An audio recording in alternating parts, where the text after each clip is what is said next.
আগামী 19শে জানুয়ারি বারাসতে তৃণমূল কংগ্রেসের সর্বভারতীয় সাধারণ সম্পাদক অভিষেক বন্দ্যোপাধ্যায় জনসভা অনুষ্ঠিত হতে চলেছে। বারাসতের কাছারি ময়দান মাঠে আয়োজিত এই সভায় তিনি সাধারণ মানুষের সঙ্গে সরাসরি কথোপকথনের মাধ্যমে জনসংযোগ আরো মজবুত করবেন এবং এরই পাশাপাশি রাজ্য সরকারের বিভিন্ন উন্নয়নমূলক প্রকল্পের খতিয়ানও তুলে ধরবেন বলে সূত্রের খবর। এই গুরুত্বপূর্ণ কর্মসূচিকে সফল করতে মধ্যমগ্রাম পুরসভার প্রেক্ষাগৃহে এক প্রস্তুতি সভার আয়োজন করা হয়। বারাসতের সাংসদ ডাক্তার কাকলি ঘোষ দস্তিদারের আহ্বানে অনুষ্ঠিত ওই সভায় উপস্থিত হন তৃণমূল নেতা ব্রাত্য বসু, ব্যারাকপুরের তৃণমূল কংগ্রেসের সাংসদ পার্থ ভৌমিক, অশোকনগরের তৃণমূলের বিধায়ক নারায়ণ গোস্বামী সহ অন্যান্য নেতৃত্ব। প্রস্তুতি সভায় জনসভার সাংগঠনিক দিক, জনসমাগম এবং প্রচার ব্যবস্থাপনা নিয়ে বিস্তারিত আলোচনা হয়। তবে আসন্ন জনসংযোগ সভায় বহু মানুষের উপস্থিতি হতে পারে বলেই অনুমান করা হচ্ছে। ইতিমধ্যেই সভাকে ঘিরে কর্মী সমর্থকদের মধ্যে উৎসাহ চোখে পড়ার মতো।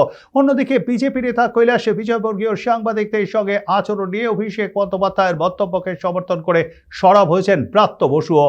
এদিন নেতাদের বক্তব্যে এটা স্পষ্ট যে এই সভার মাধ্যমে শুধু কলকাতা বিজেপি নয়, দিল্লির বিজেপিও বুঝে যাবে রাজনীতির ময়দানে তৃণমূল কংগ্রেসের ভেদ এখনো শক্তই রয়েছে।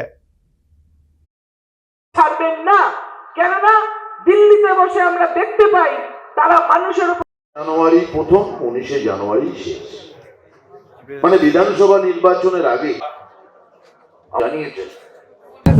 আমার নেতা অভিষেক বন্দ্যোপাধ্যায় তো সঠিকভাবেই মন্তব্য করেছেন যে যেটা ঘটনা ঘটেছে মধ্যপ্রদেশে।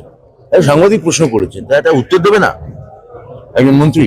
আমাদের এখানে তো কত, আমাদের গণমাধ্যম কত প্রশ্ন, টেরা ব্যাকা কত প্রশ্ন করে, এখানে তো গণতন্ত্র বেঁচে আছে। সেটাই তো আমাদের গণমাধ্যম আমাদের প্রশ্ন করবো, আমরা উত্তর দেবো, এটাই তো ঠিক কথাই তো বলেছে। তো অভিষেক এটা সার্থকভাবে দেখিয়েছেন যে বিজেপি গণতন্ত্রের ন্যূনতম সৌজন্যও মানে না। আনুষ্ঠানিকভাবে যে কোনো বড় জনসভার আগে যেটা হয় সেটাই আমাদের মূলত আলোচনা হয়েছে।